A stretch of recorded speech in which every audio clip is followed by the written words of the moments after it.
If you're an attacker, a winger, a midfielder, basically anyone who's not a defender, this video will teach you how to dribble past anybody.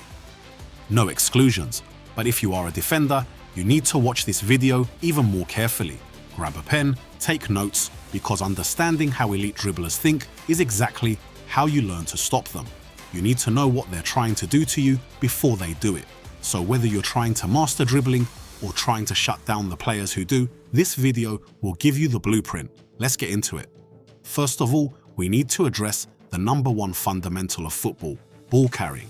And before you click off thinking you already know this stuff, let me tell you something important. The moment you recognize there's room for improvement, even in the basics, is the moment you actually start improving. This is what separates good players from great ones. Great players constantly refine their fundamentals. They never stop working on the basics because they understand that mastery isn't a destination, it's a continuous process. Now assume you know how to carry the ball with confidence. Cool. But ask yourself these questions. Are you able to do it while keeping your head up? Not just glancing up occasionally, but actually scanning the field while the ball stays glued to your feet. Are you able to confidently change pace and rhythm? Can you go from walking speed to explosive sprint without losing control? Can you decelerate just as smoothly?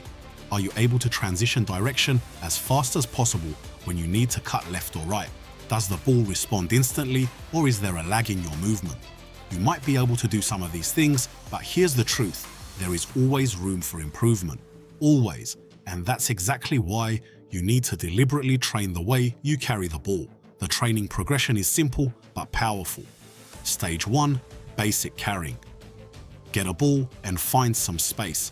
A hallway, a backyard, a park, anywhere with about 20 to 30 meters of room. Start by just carrying the ball in straight lines. Focus purely on keeping consistent touches. The ball should never get more than 1 meter away from your feet. Use both the inside and outside of your foot, alternating between them. Feel the weight of each touch. Now, for stage 2, head up carrying. Start carrying the ball the exact same way, but this time your eyes need to be up, not looking down at the ball except for brief glances. Your peripheral vision should be handling the ball while your direct vision is scanning ahead. This is incredibly uncomfortable at first. You'll lose the ball. You'll mess up touches. That's normal, but this is non-negotiable. If you want to play at a high level in a real game, you can't afford to always stare at your feet. You need to see the entire field. Now stage 4, direction changes. What you do is add lateral movement. Carry the ball forward, then cut left using the outside of your right foot. Carry forward again. Cut right with the outside of your left foot. Practice sharp 90-degree cuts, gentle curves, everything in between. Then practice the hardest direction change, the complete reversal. You're carrying forward and suddenly you need to turn 180 degrees and go back the way you came. Use the sole of your foot to drag it back. Use the inside to hook it around. Practice every method, and this is critical. Train both feet equally. Most players favor their strong foot for direction changes, but defenders know this and will force you onto your weak side. When both feet are equally capable, you become unpredictable. For stage 5, we shadow dribble.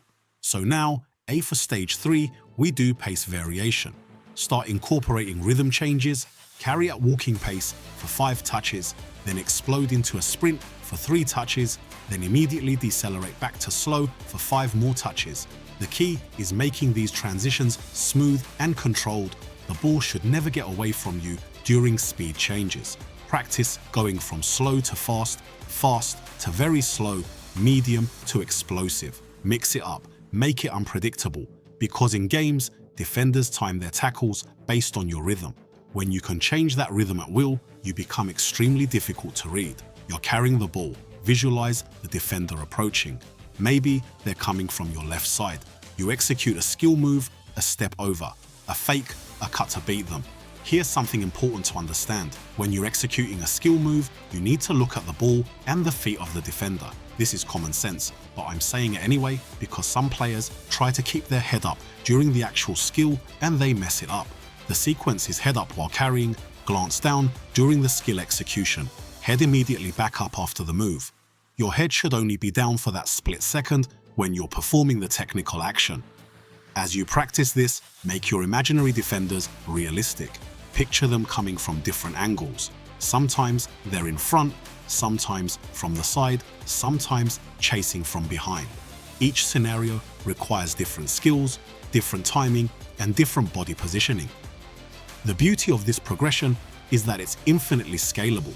Once you master it at walking speed, increase the difficulty, add more complex skills, combine multiple direction changes, and work in tighter spaces. The fundamentals stay the same, but the challenge keeps growing. Now, sometimes in one-on-one situations, you face difficult positions. Sometimes you're closed down. Sometimes you don't have space to carry the ball forward. In these moments, you're forced to rely purely on your footwork, on how quick and precise your feet can move in tight spaces. And this is improved by practicing ball mastery.